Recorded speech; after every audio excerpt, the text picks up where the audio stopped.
5 absen 14. Tujuan saya membuat video ini adalah untuk menuntaskan tugas saya dan mempelajari lebih lanjut mengenai tumbuhan lumut, paku, dan tanaman tingkat tinggi.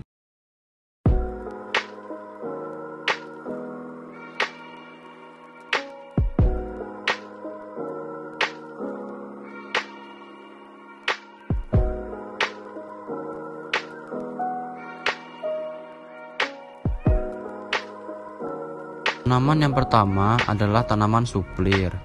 Klasifikasi suplir adalah kingdomnya Plantae, subkingdomnya Trachebionta, divisinya Pteridophyta, kelasnya Phyllocopsida, subkelasnya Polypoditae, ordonya Pteridales, familinya Pteridaceae, genusnya Adiantum, spesiesnya Adiantum sp. Ciri-ciri morfologi tanaman suplir. Yang pertama, akar. Bagian ujung akar tanaman suplir dilindungi oleh kalipatra atau tudung akar.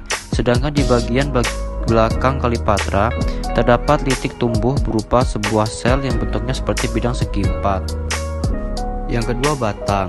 Batang pada tanaman suplir ini memiliki warna hitam mengkilat dan berdiri tegak atau semi tegak, serta dijumpai sisik-sisik yang bertekstur lunak maupun keras. Daun tanaman suplir tidak bisa dibasahi oleh air karena permukaan daun ditutupi oleh bulu-bulu atau rambut halus yang cukup banyak. Oleh karena itu, tanaman ini disebut dengan istilah adamantum, yang artinya tidak dapat dibasahi. Daun tanaman suplir berdasarkan fungsinya dibagi menjadi dua macam jenis daun, yaitu daun tropofil dan daun sporopil. Daun tropil adalah daun untuk fotosintesis saja atau daun steril, sedangkan daun sporopil adalah daun penghasil spora atau daun fertil. Cara berkembang biak. Karena tanaman suplir termasuk Pteridophyta, maka ia juga berkembang biak dengan spora.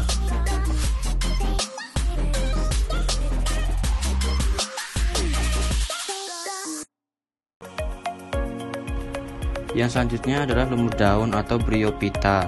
Klasifikasi lumut daun adalah kingdomnya Plantae, divisinya Bryophyta, kelasnya Bryopsida, ordonya Bryopseales, familinya Bryopseae, genusnya Bryopsida, spesiesnya Bryopsida sp.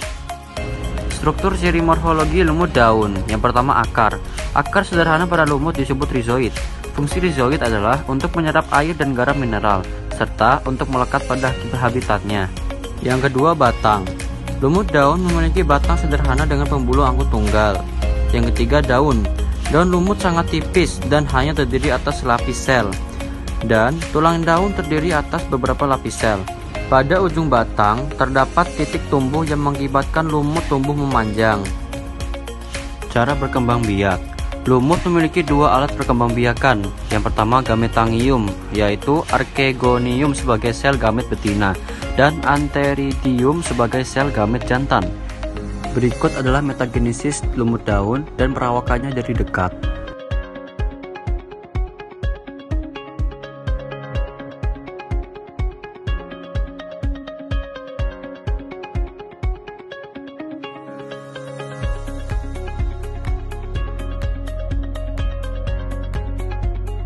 Selanjutnya, tanaman tingkat tinggi. Untuk tanaman tingkat tinggi, saya memilih tanaman kelengkeng.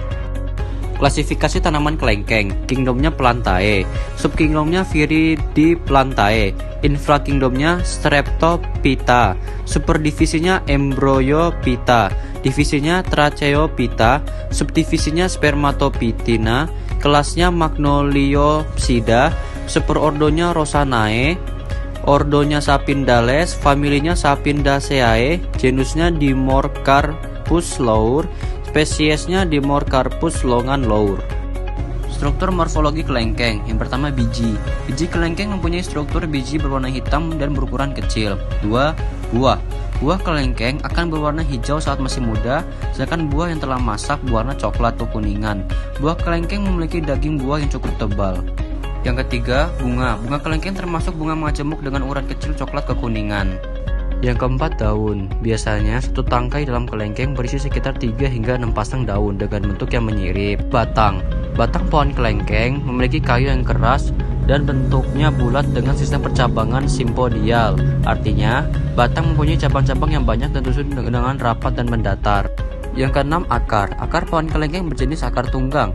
Pohon kelengkeng juga mempunyai berbagai akar, yaitu akar samping, akar kuat, dan akar panjang.